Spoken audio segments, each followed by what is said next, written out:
What's up everybody, and welcome to the channel. Today we're going to take a look at this 2024 Jeep Compass. This is a Latitude 4x4 finished in bright white, and the MSRP is around $36,000. Let's go ahead and take a full look at Jeep's latest and greatest smallest compact. So this is the only option if you're looking for the small Jeep. So there's no more Cherokee or the Patriot or any of the other little ones. The Compass is the new little car. So finding that hood latch underneath the hood, this has that 2-liter inline 4-cylinder turbocharged motor. Has 200 horsepower with 221 pound-feet of torque compared to the 8-speed automatic and a 4-wheel drive system. Now this car can tow about 2,000 pounds. It even weighs in around 3,600 pounds, and you're going to expect 24 miles per gallon in the city with 32 out on the highway, all running on a 13.2 gallon fuel tank. Got a nice style to it. I like the LED headlights up front. Of course, Jeep's traditional style grille. You can see these 7 bars. I like the gray and black two-tone. Everything's blacked out on this particular spec, giving it that cool stormtrooper look. Got your fog lights on the side, just some plastic black trim throughout the center with a small grille opening. Nice mesh down below with a safety sensor, a little bit of gloss black.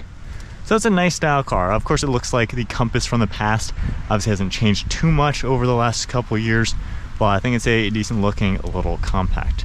You got some sharp body lines on the hood, and then some of this plastic trim all throughout the lower side, because again, this is, more of an off-roader, a rugged vehicle. Got a nice set of 18-inch wheels finished in black, and of course this is going to protect the paint quite nicely if you're going on a weekend camping trip up some gravel roads. You got your Compass logo, and then I like the whole blacked out roof design, all finished in the gloss color with those roof rails up above. Good side profile as well. It's a pretty nice looking vehicle. Got some sharp body lines throughout the side, and then making our way in back, I like how the roofline dips downwards. I think that's a neat look, kind of like a Grand Cherokee.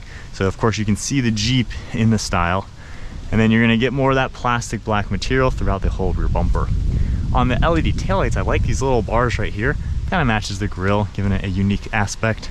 I got some more black for the center of the Jeep logo, and really can't complain. It's got that rugged style to it in a compact crossover. Now if we tap the button under here, you can pop open the power lift gate, and then I like the amount of space you're going to get with the seats folded down. Definitely a pretty roomy car. You can probably fit a bicycle in here, some golf bags, and then even this trunk mat back here. You got a nice all-weather floor mat on one side, but you can even flip it around, and now we have a carpeted one. So kind of a cool way to do that. Extra storage here with a little Jeep grill in there. That's kind of nice. More storage over here, and what I really do like is the space under the floor. So we could actually put a lot of items down here, and you can even lower this floor if you want. There's extra things down there, so you could use this as the new floor of the car. But great place to put groceries when you're driving this vehicle. But pretty roomy back here as expected, and then there's a button right here. You can automatically close that lift gate. And then popping this open, taking a look, these seats are going to fold nearly flat. A little bit of a bump into the back, but nonetheless, pretty practical vehicle. Lifting the seats up, you can get them all nice. This can seat 3 people back here. You're going to get this black synthetic leather with the fabric throughout the center, contrast stitching as well. And then we got a nice armrest with your cup holders in the center. You do get air vents back here with quite a few plugs, and then extra storage behind the seats. Rear door panel has this nice leather material for the armrest with some padding, grab handle. And then if I hop inside at 5'11", with the driver's seat at my height, you're gonna get pretty good legroom and footroom. Not a bad view around. The windows are a little small in the far back, but nonetheless you can still see out quite nicely. I will say my one complaint, these backrests are really straight up. You can't recline them at all. So I kind of feel like I'm sitting really straight up. Wouldn't mind a little bit better recline.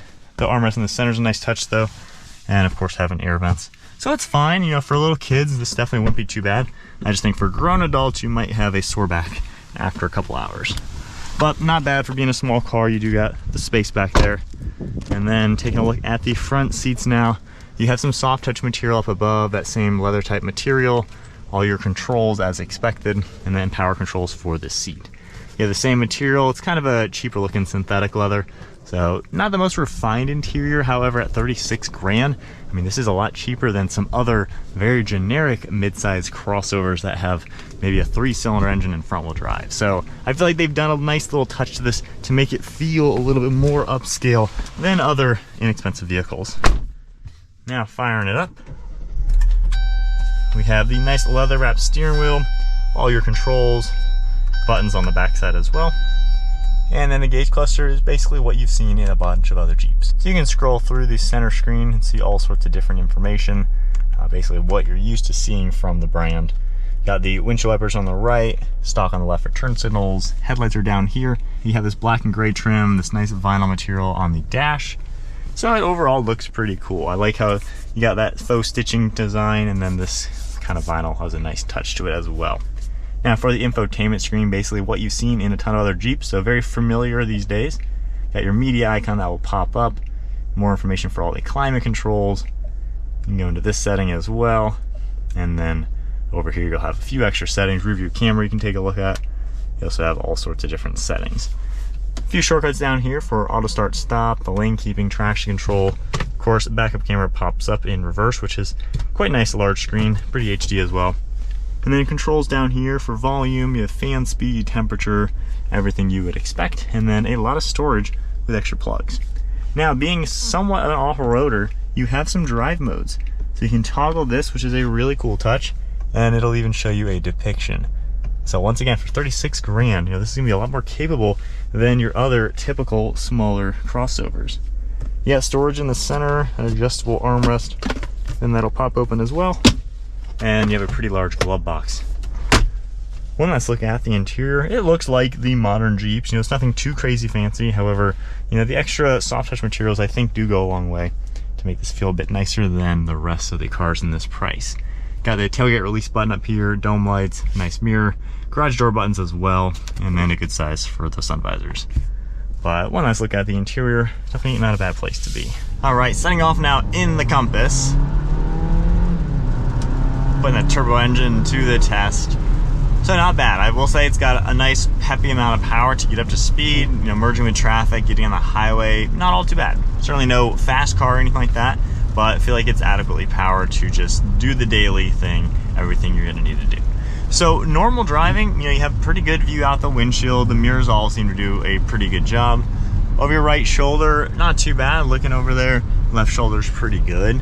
So visibility is pretty good in this car, and it's really comfortable. I think the ride quality is quite nice. The suspension seems to absorb these bumps really nicely. These seats are nice and padded. You definitely sit in them very comfortably. And then the things you touch also feel pretty good, like the leather wrapped steering wheel has a nice feeling to it. Shifter, not too bad. So I think overall for like a daily driver, just your normal typical day-to-day car, this seems like a pretty comfortable place to be and a very livable vehicle. I also do like how a lot of the things are soft touch, like you have this material on the dashboard, the whole middle of the dash and everything, the door panels. So there's a lot of nice feeling things. I wouldn't say it feels exceptionally luxurious. You can tell it's all a synthetic leather material. It's definitely not Napa leather or anything high quality. So there's kind of that 50-50 of it. Kind of feels a little on the cheap side because it's all fake material, but it also does feel nice for a relatively affordable car. So for 36 grand, you can't fault that, I guess, for being all synthetics, because at the end of the day, other cars will just have cheap hard plastic. So I think that is a plus in the Compass's favor, to where you have softer materials. Things look a little bit nicer than you would expect at this price range. As far as the sound goes, you can definitely tell it's a 4-cylinder, kind of has that sound to it. It's not crazy noisy though, which is quite nice. And you really don't hear any like wind noise or road noise. So it's actually a pretty smooth, comfortable ride in here, to where, if this is gonna be your daily, this is not gonna be an issue. You're gonna be able to do everything you need to do. And the fact that you have the cool drive modes here, Jeep is an off-road brand at the end of the day, with the Wrangler and everything that they have to offer. So with this Compass, especially at this price range, you still have, an off-road setting, to where if you want to do like a camping trip or going up like a light trail, this is probably going to be pretty decently capable. Decent ground clearance, lower overhangs, so this is probably something that if you need to do a lot with it, you can probably take this almost anywhere. I thought that thing was moving. That was quite interesting. But when you also hit bumps with it, this thing feels pretty solid. So the build quality, I think, is pretty decent overall. Yeah, so I don't know, not many complaints as a driver. One thing kind of cool, there's a little mini old school Jeep right there in the windshield. Steering feel is quite nice. It's not too heavy, not too light. Turning radius is pretty tight as well. The use of technology, it's what we've seen in many Jeeps, so nothing to blow your socks off. However, I mean, it's gonna get the job done. So yeah, driving characteristics, I don't think there's anything drastic that's gonna be annoying. I think it's a nice to drive vehicle. May not be the most refined thing in the world, but for the price, I feel like if you're looking for something pretty nice, this is a cool way to go to get a rugged compact SUV.